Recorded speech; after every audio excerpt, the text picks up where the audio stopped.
ei enää sotaa.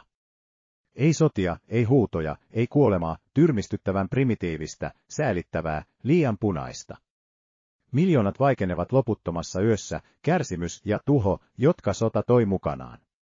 Eurooppa, herää. Sulkekaa rivinne, viisaat, niin nokkelat, sodassa kuitenkin yksin. Haluatte olla täysivaltainen, harkitkaa hyvin tekonne, se säälittävä polku, jolla emme enää saa levätä. Ihmisyyden ajateltu olevan korkeammalla evolutiivisella tasolla, silti sodan jylinä kaikuu yli maan. Älkää antako houkutella sodan leikkiin, poliitikot ja aseiden toimittajat, heidän sanansa ovat liikaa. Sotaherrat 2000-luvulla eivät ole enää kotonaan, äänten vaihtuminen, ei sodan pauhu. Miljoonat menetetyt, hiljaisessa huudossa, liian monta elämää, ehkä jo unohdettu.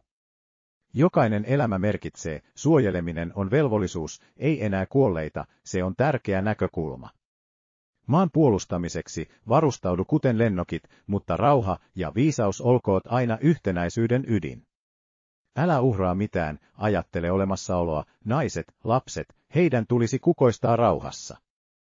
Kärsimys ja kipu, sotaan kudottu, antakaa rauha, ei sotaa, maailman tulisi nousta.